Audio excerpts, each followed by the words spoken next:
The Constitution of India, Preamble. We, the people of India, having solemnly resolved to constitute India into a sovereign, socialist, secular, democratic republic and to secure to all its citizens justice, social, economic, and political, liberty of thought, expression, belief, faith, and worship, equality of status and of opportunity, and to promote among them all fraternity, assuring the dignity of the individual and the unity and integrity of the nation. In our Constituent Assembly, this 26th day of November 1949, do hereby adopt, enact, and give to ourselves this Constitution.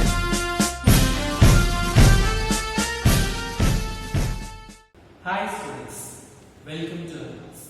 Let us listen to the recap. Hi friends, let's see the recap of last class. Last class we discussed about indifference curve. Indifference curve is defined as the locus of point of combination of two goods which gives the same level of satisfaction. Ordinal utility analysis is also known as indifference analysis. Features of indifference curves are: indifference curve slopes downwards from left to right. Higher indifference curves indicates higher level of utility. Two indifference curves never intersect each other. Let's rewind the sum of the sessions before.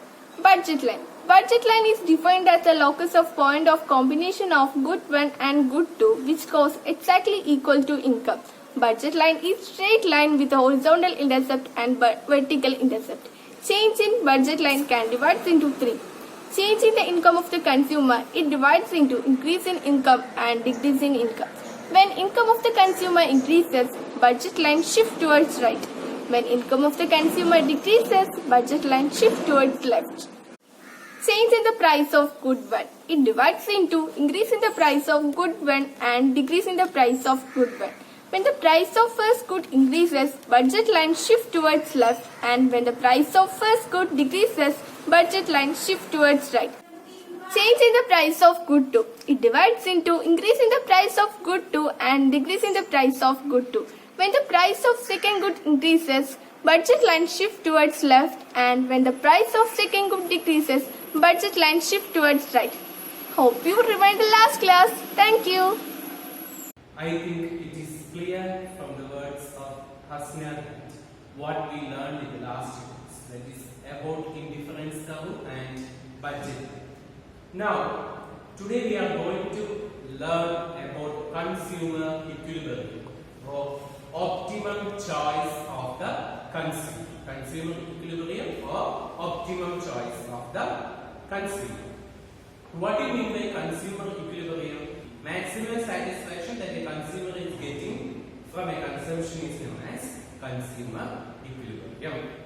To explain the consumer equilibrium, we need two things that we already discussed. The first one is budget line. The first one is budget line. We can view the name of budget line as BL. So what is a budget line indicates? A budget line indicates a consumer can purchase up to this budget line. Above the budget line, a consumer cannot purchase because this is the constraint, this is the income limit of the consumer.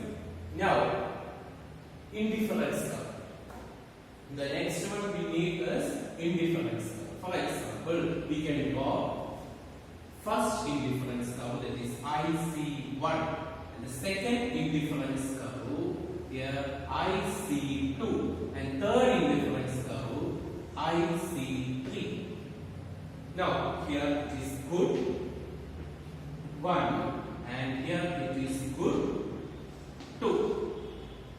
Consumer is in equilibrium where the point of tangency between indifference curve and budget line. Indifference curve budget line tangent കൂട്ടിമുട്ടുന്ന പോയിന്റിലാണ് consumer equilibrium.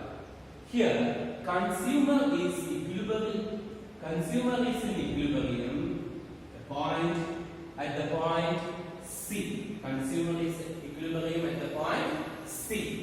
And Why consumer is equilibrium at the point C? Because the budget line is tangent with the highest possible indifference curve. So consumer is in equilibrium when the budget line is tangent with the highest possible indifference curve. And the point C is the consumer equilibrium. Point C is the consumer equilibrium. Here, two more tangents are there. That is point A and point B. See, here also the first indifference curve is tangent to the budget line at point A and point B, but consumer is not in equilibrium. Why? The higher indifference curve is giving higher level of satisfaction to the consumer, as we learned in the last class. Features of indifference curve. Here, the higher indifference curve is IC2, and it is giving satisfaction to the consumer. It is more than the point A and B that lies on first indifference curve. And we can mathematically explain the consumer equilibrium in terms of, that is, the slope of budget line is equal to the slope of indifference curve.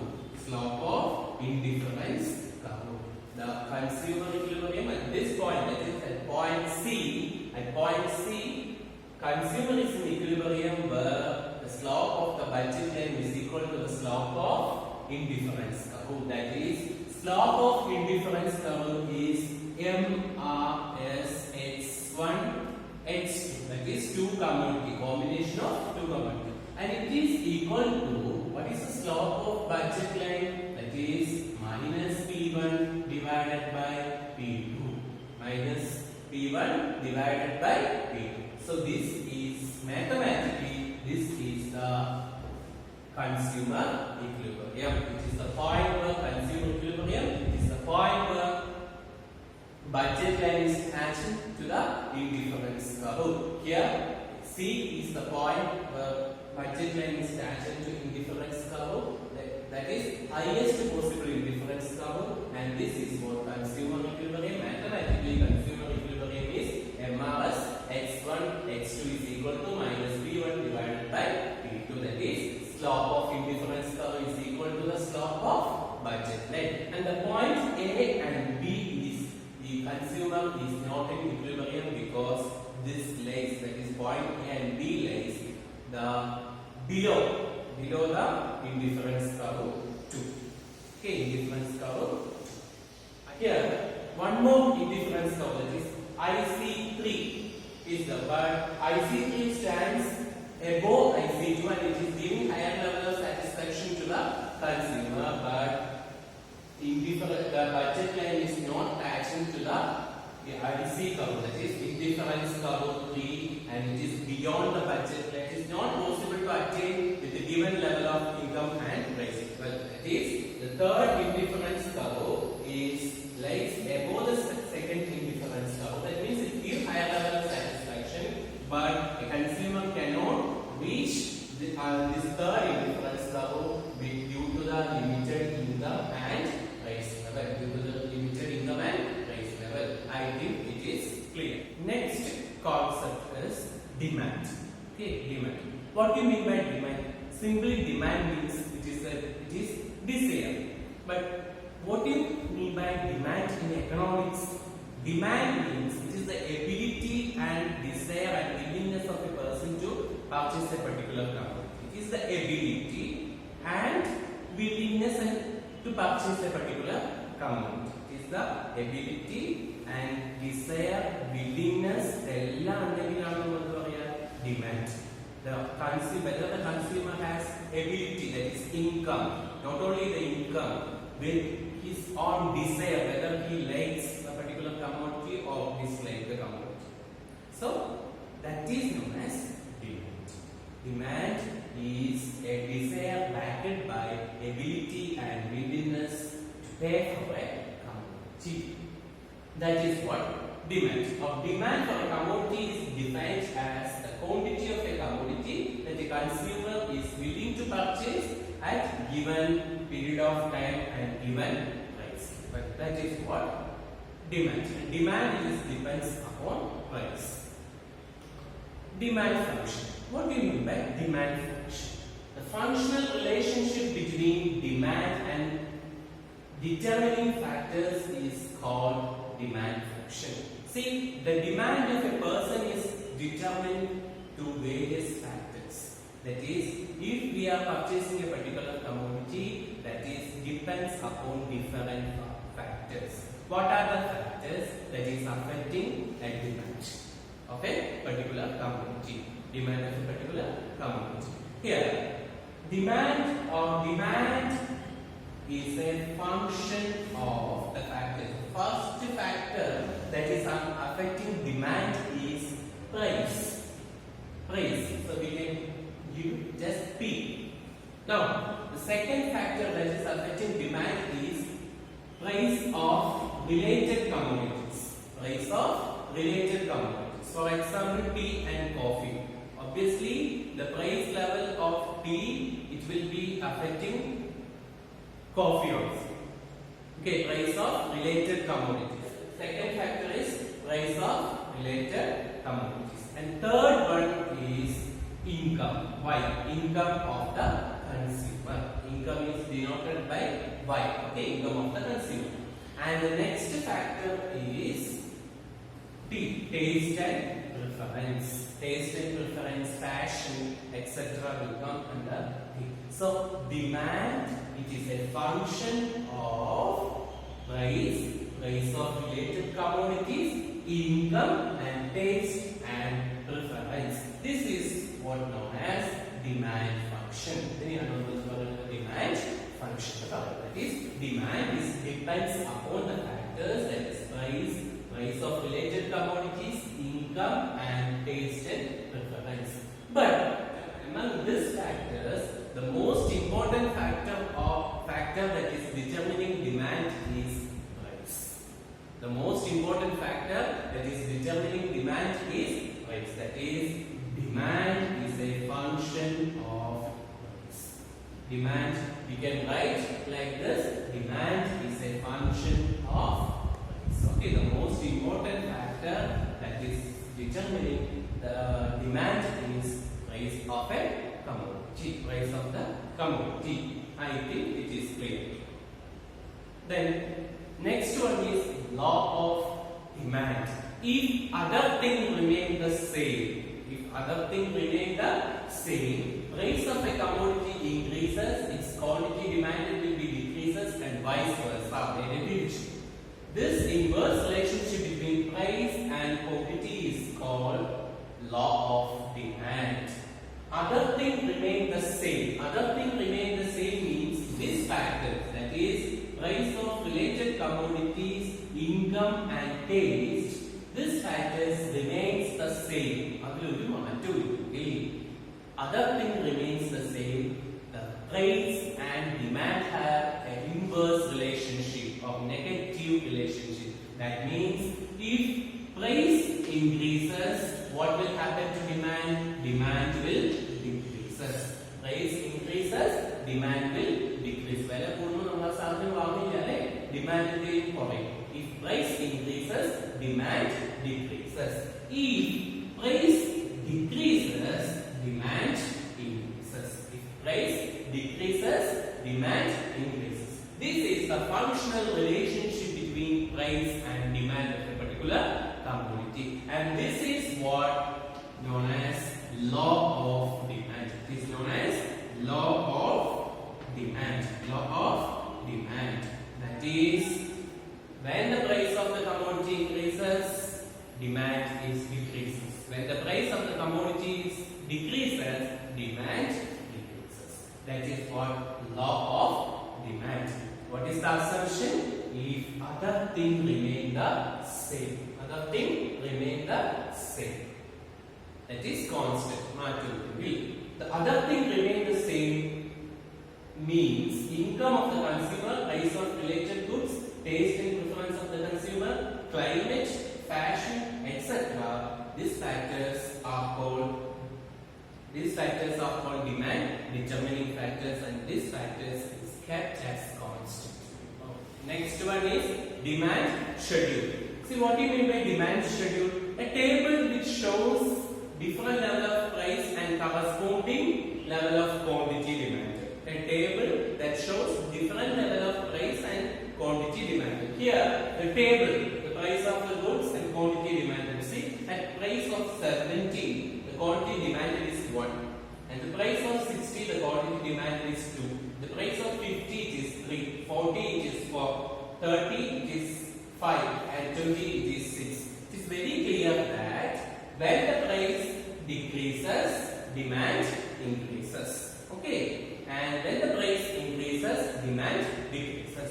Based on this demand schedule, we have to draw the demand curve. Based on this demand schedule, we can draw the demand curve. That is here in this is x-axis and this is y. Here we can take price level and here we can take quantity demanded. Okay. In x-axis we have to take quantity demanded and here we have to take price. And from that is here it is 0 to 10, 20, 30, 40, 50, 60, 70 and 80. Here it is 1, 2, 3, 4, 5 and 6. Now for at the price of 70, the quantity demanded is 1. The price of 70 quantity demanded is 1. The price of 60 quantity demanded is 2. And at the price of 50 quantity demanded is 3. At the price of 40 quantity demanded is 4. At the price of 30 quantity demanded is 5. At the price of 20 quantity demanded is 6. If we are joining these points, we will be getting a downward sloping demand curve, and it shows the negative relationship between or inverse relationship between, that is negative or inverse relationship between what? Inverse relationship between price and quantity demanded. Price and quantity demanded. Okay. This curve shows the negative or inverse relationship between price and quantity demanded. That is what demand curve. It is a curve which shows the inverse relationship between demand and price is called demand curve. Demand curve is a downward sloping curve because of negative relationship between price and quantity demanded. Demand curve is downward sloping from left to right. The slope of demand curve is negative. It is the negative slope because of the inverse relationship between price and demand. Okay, I think it is clear. Next topic is deriving a demand curve from indifference curve and budget constraint. That is budget. See, now we have shown a hypothetical demand schedule and we drawn a demand curve, isn't it? But how we can derive a demand curve based on indifference curve and budget, that is budget constraint. Okay, for that we need two diagrams. That is, the first one we can give name as A, diagram A, diagram A, and the second one is diagram B, diagram B. Here in x-axis we can take good 1. Here we can take good 2. Here we can take good 1 and price. Here we can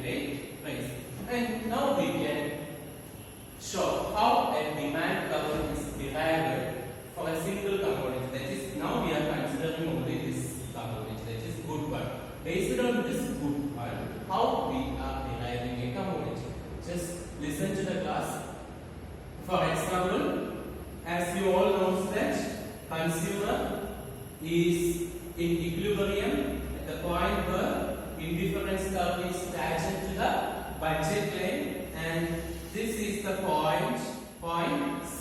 This is the point C. Consumer is in equilibrium. I think it is clear. And the same thing in terms of good one we can draw in this diagram. That is, this is P1 and this is X1. So here also it is P1 and X1. P1 and X1, and we can plot a point here. We can mark a point.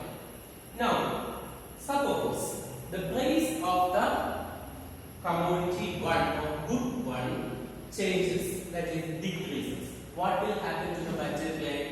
As we studied earlier, the budget line will shift towards the right.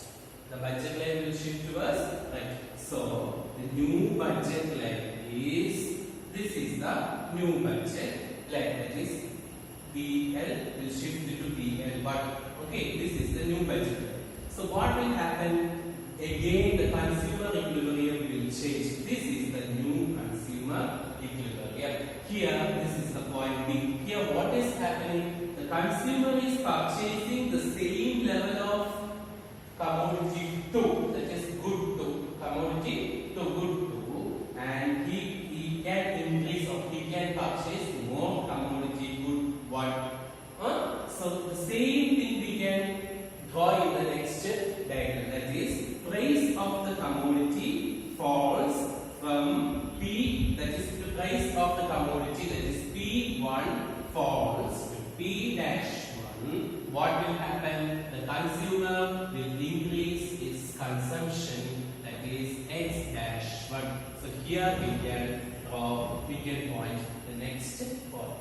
Okay, that is, this is the initial point and this is the second point. This is the first one, that is consumer is equilibrium at the point C. That is what here we draw, that is point C. And this is the point B. Here we can mark point B.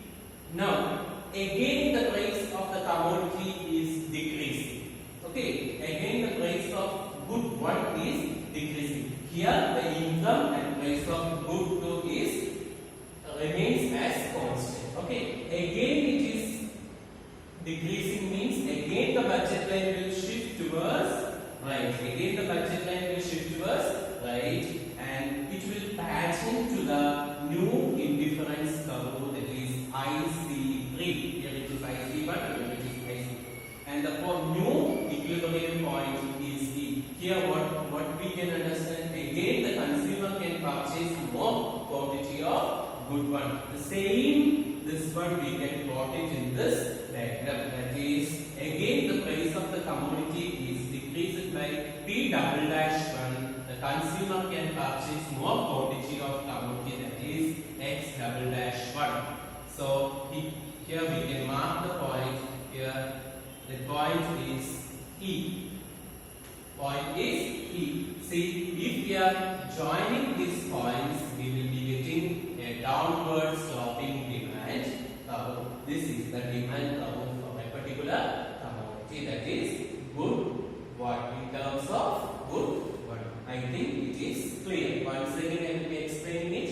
See, this is the initial budget line BL, and consumer is equilibrium at the point C, and here the consumer is purchasing X2 commodities and X1 commodities, and if that is what the same C, this same C point we drawn in this second diagram, that is diagram B, that is this point, that P1 price commodity is X1, the consumer is purchasing. Suppose the price of the commodity is decreasing, the budget line will shift towards rightward and it will tangent to the highest indifference curve IC2, and here forms a new equilibrium, that is D, point D. What is സംഭവിക്കും? The consumer is purchasing more level of good one.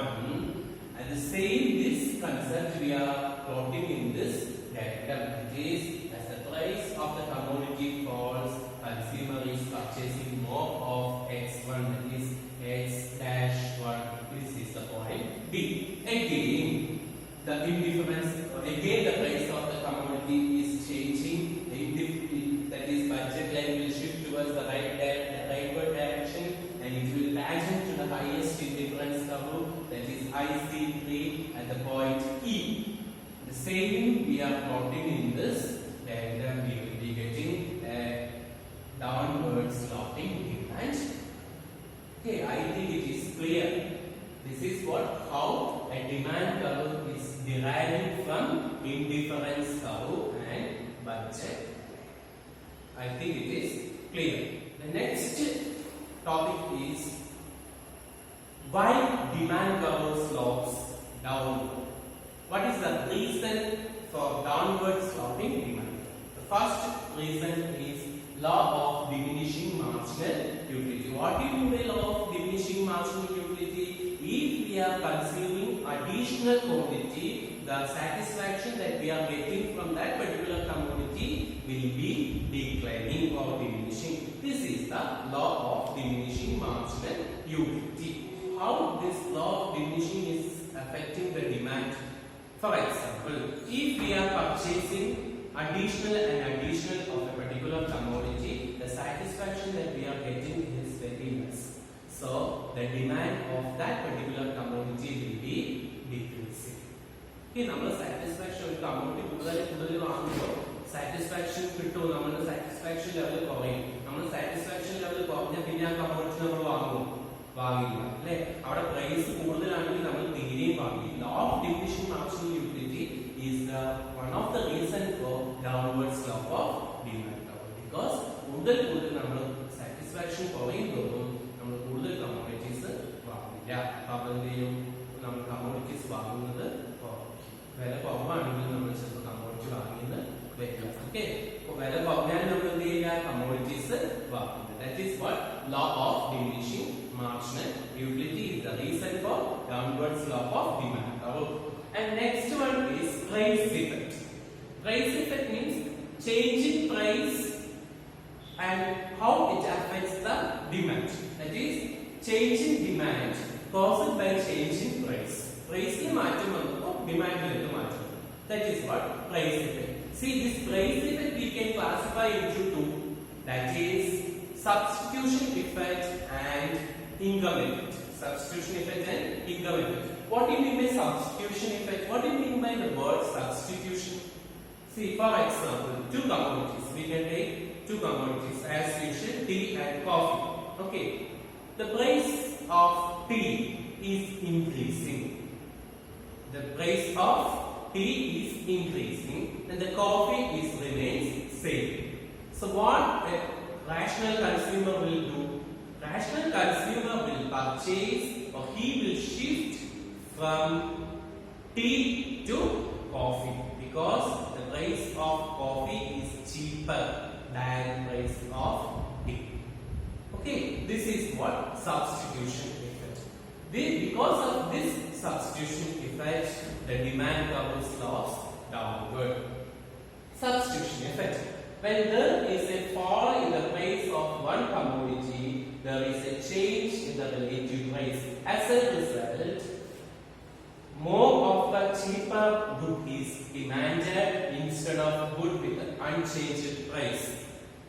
The cheaper good is substitution in the place of costlier good. അതായത് ഏതാണ് cheaper ആയിട്ടുള്ളത് അതിന്റെയാണ് നമ്മൾ ചെയ്യാൻ. Okay, for example, if the price of the tea is decreasing, so what will the rational consumer will do? He will shift from coffee to tea. That is what substitution effect. Okay, next one is income effect. See, income effect this income effect, it is caused by change in the price. For example, decrease in the price of a particular commodity means actually what is happening, the increase in the purchasing power of a consumer. Decrease in the price means increasing the purchasing power of a consumer, so he can purchase more commodities. That means ഇപ്പോൾ price of the commodity കുറയാന്ന് പറയുമ്പോൾ 15 രൂപയിൽ നിന്ന് 10 രൂപയായി കുറഞ്ഞിട്ടുണ്ടെങ്കിൽ 5 rupee he can save. അവിടെ 5 രൂപ save ചെയ്യാൻ പറ്റും അല്ലേ? സോ ആ 5 രൂപ എന്താണ്? It is additional income to the consumer. So he can increase his real purchasing power. കൂടുതൽ സാധനം വാങ്ങാനുള്ള പവർ കൂടിയാണ്, പർച്ചേസിംഗ് പവർ കൂടി. So automatically he will be purchasing more commodities. That is what income effect. See, it is the change in demand of a commodity due to change in the real income of the consumer. Real income കൂടുതൽ. When the price of the commodity decreases, the purchasing power of the consumer increases. This is an increase in real income of the consumer. As a result, the consumer demands more goods. Okay, I think it is clear. Today we learned about consumer optimum choice, that is consumer equilibrium. After that we learned what is demand and demand function, demand curve and demand schedule, and how we can derive a demand curve based on indifference curve and budget constraint. And the next what we discussed is why demand curve is lost downward. It is due to two things. That is, first one is law of diminishing marginality, second one is price effect. This price effect is divided into two. It is substitution effect and income effect. Okay, I think it is clear. Now this is a homework for you.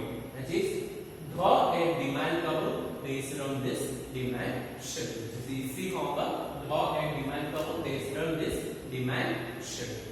I think it is clear. If you have any doubt, you can contact me. Thank you. Have a nice day.